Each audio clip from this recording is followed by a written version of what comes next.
part where Longstreet tells Lee about what this actor has told him about the Federals' movement. And he says, we need to move. We need to concentrate. And Lee says, we're going to move our army on the word of an actor. It's really kind of funny because actors back then didn't have much of a reputation. I don't know if they still do or not. Anyway, so there you go. So the Southern Army is a little spread out, but they're going to concentrate and they're looking for supplies. And they're going to end up in Gettysburg. Yeah, and that's an interesting point, too. The gallantry that you mentioned with the self-mythologizing of the Southern gentleman. This really seemed to go to Stuart's head because the order that he has from Lee is to meet. He has a vague order. I'm not sure if it's to meet at Gettysburg or elsewhere, but the discretion of how he arrives is completely left up to him. And this is a characteristic of Lee. He gives ambiguous orders that has its strengths and weaknesses as a command tactic for someone like Stonewall Jackson. It's excellent. But how that works out with Stuart is that he wants to go on an exciting and glorious, route. It's a quest almost. So the way that he goes is what a book Edward Bonnet-Kemper calls a meaningless frolic and detour, where he's very delayed in rejoining Lee. Like you said, he doesn't give him critical intelligence. He swings east of the northward moving Union Army. He separated his troops from the rest of Lee's army. So he had no idea where Lee was, and he headed farther north. He passed by Gettysburg, and then he was able to get by. But at one point, I think he captures a wagon train, and he regards it as the spoils of war, precious booty. So that slows him down too. So yeah. So I mean, it's a small thing, but Lee is lacking critical strategic intelligence. So this is going to affect him on day one. So let's do it. Let's get to day one. What happens? I was just going to follow up on what you said. This illustrates the statement in the Bible that says, pride goeth before destruction and a haughty spirit before a fall. Stuart's pride is going to cost not only him, but the entire Confederate army. All right. So part of Lee's army, one of his divisions under a commander named Henry Heath, we won't really hear from him again, but they march into the town of Gettysburg and they're looking for shoes. The rebels dearly needed these shoes. A lot of the men were barefoot. Others, their shoes were just falling apart. They were going to be barefoot pretty soon. And it's very hard to march on rocky ground and just all these places they had to march with bare feet. So it's interesting that the South, they point this out in the Ken Burns Civil War miniseries, which I also highly recommend. The South came in from the North and the North came in from the South. There's all kinds of ironies here. So Heath's division is in Gettysburg looking for shoes. And then all of a sudden, they didn't expect this at all. Surprise, they run into a division of Union cavalry led by John Buford. John Buford was in one of the top Union Confederate Union Confederates. That's interesting. That would be an interesting thing. Yeah. A double agent. No, I'm kidding, folks. He was purely Union. John Buford was a cavalry commander. He is played by Sam Elliott in the movie Gettysburg, and I imagine most of our listeners know who Sam Elliott is, the man with the epic mustache. He's been in so many Westerns and other war movies. And Big Lebowski, we can't forget that. Yeah, and he played the general in the Hulk movie, too. I can't remember if it's the first one, or I think it's maybe all of them. I'm not sure. But anyway, so there's John Buford, and surprise, we end up having a fight, which neither side really expected. But before long, both sides start pouring reinforcements into the battle, and a small skirmish turns into a pretty good-sized battle. General Ewell, Richard Ewell, he was one of the two new corps commanders. He had taken over half of Jackson's corps.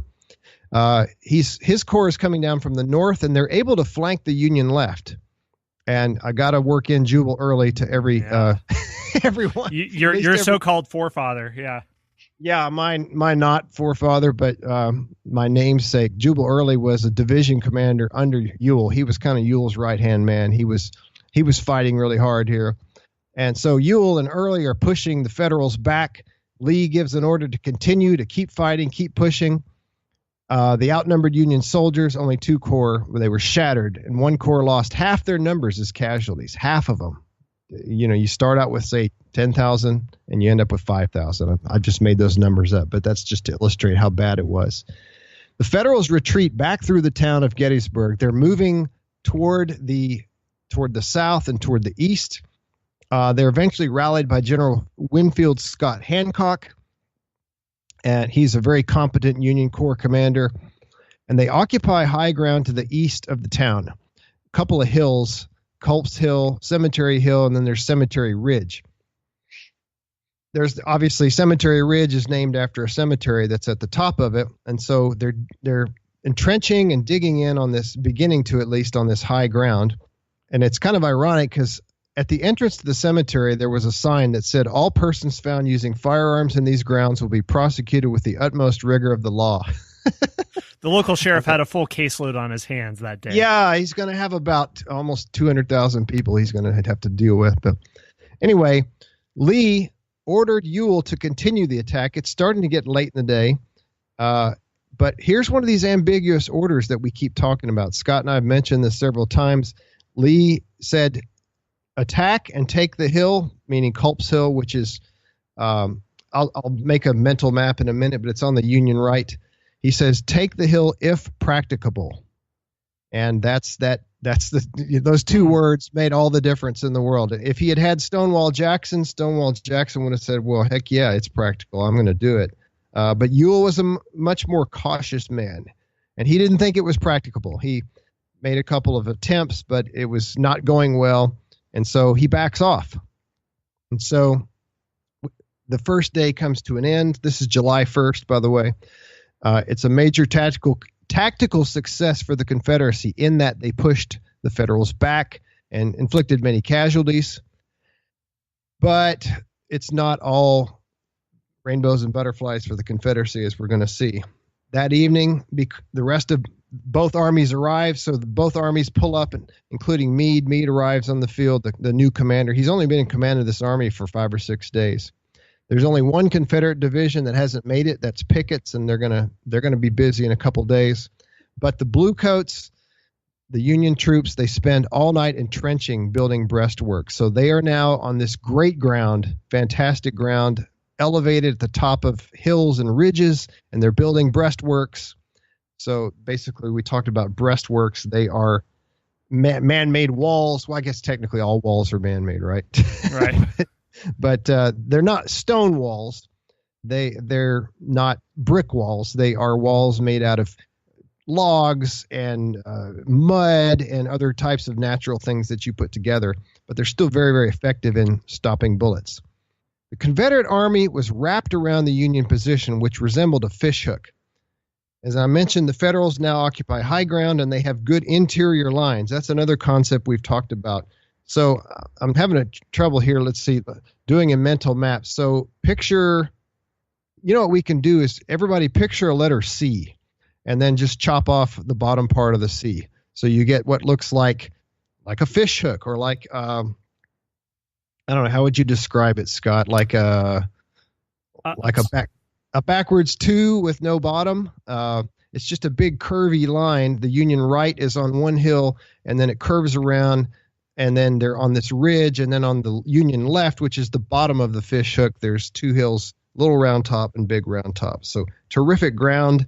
And not only that, they're digging in, and it's going to make it very, very hard for the Confederates to make any progress against that terrific ground. Yeah, and this is interesting because it's a little bit uncharacteristic of what we've seen so far, where he's reluctant to command an all-out assault on the first day. And like we said, maybe it could have been a mistranslation in the orders. But something that's happening, like you mentioned, not all the divisions have arrived yet. And the Confederates have as good of numbers as they can hope to have for all of Gettysburg, I would imagine, because Lee knew that a lot of the Union Army hadn't arrived yet. And I think he outnumbered the Union on the first day, but with every hour that goes by, more could possibly show up. And it's something that he is aware of. There's a statement he made the next day on July 2nd that he says, "We did not or could not pursue our advantage of yesterday, and now the enemy are in good position." So it kind of seems like a rebuke of Early and Ewell, but he'd have to have some kind of responsibility too. I mean, he is the overall commander. So they didn't have as many casualties as the Union did, but he didn't have an opportunity to really press an attack when he had the numbers. Do you think it was just the confusion of orders that caused there not to be a decisive strike, or do you think it was something else? I think it was a combination of the confusion of the orders, plus the fact that he's new to Corps Command. He's cautious. He's not Stonewall Jackson. He's not even Longstreet. He's just reluctant to send his men up there against these Union soldiers who are on top of a hill and get them cut to pieces. He thinks it would be better to wait till the next day when he's got some reinforcements brought in.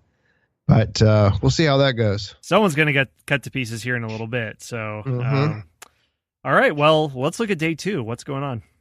Okay, so Longstreet, General James Longstreet, who we talked about before, Longstreet is a little bit more forward thinking, and he as a tactician, and he's also very defensive minded. And Longstreet is the hero of the Killer Angels and the movie Gettysburg that's based on the book.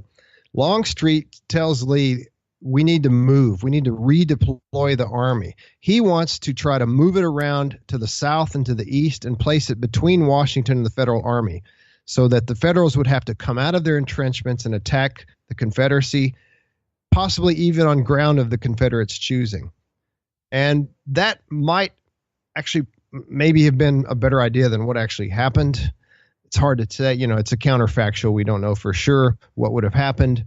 But Lee refused. He said, I'm going to paraphrase first. Well, I'll give the exact quote. He says, no, I'm going to whip them here, or they're going to whip me. In the movie and the book, they have him say to Longstreet, I can't. He says, the enemy is there. I cannot order this army to retreat. And Longstreet says, not retreat, redeploy. But Lee refuses. Lee's blood is up. In other words, he's ready for a fight, and he's confident, and he thinks his army can do just about anything, like those Marines we talked about. So we'll see. There are 65,000 Confederates facing 85,000 Federals. I'd said 100,000 earlier, but that was an approximation. There's a little bit less. But here's the problem. Again, Lee doesn't know. Part of the reason Lee does what he's about to do is he has no idea what the Union Army's strength is, because Stuart has still not reported back. Stuart is still out gallivanting around, trying to steal supplies, that's good. The Confederates need those, but he's also doing this, I think, for his own pride and to get publicity and to just try to become more of a legend, if you will. Lee decides to order attacks on both ends of the Union line. So he's going to hit the Union right. That's at the top of the fishhook. And again, folks, if you can, pull up a map on Google and take a look at it, because this will make more sense. But if you don't, just imagine this fishhook that starts kind of at the top of the map and then curves left and then curves down. So on the Union right, they're on Culp's Hill, Cemetery Hill. On the left was two hills called Big and Little Round Tops. Between the ends, the line ran across Cemetery Ridge.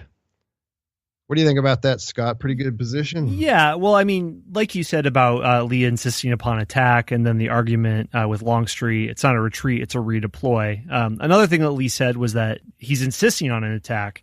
If the enemy is there tomorrow, we must attack him. And Longstreet replies, if he is there tomorrow, it will be because he wants you to attack. A good reason, in my judgment, for not doing so.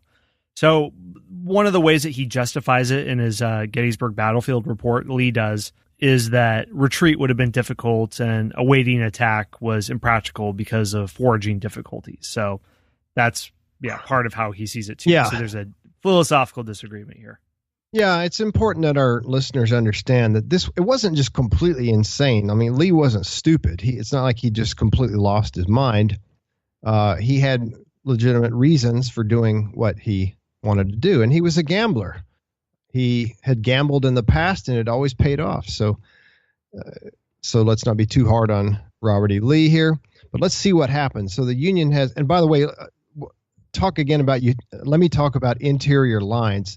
With this nice curved tight position, the Union can reinforce. Like, let's say they're having trouble on the left. Well, they can move guys from the center to the left, or from the right to the left, or the left to the right, or from anywhere very easily and quickly, because their position is curved in on itself. Whereas the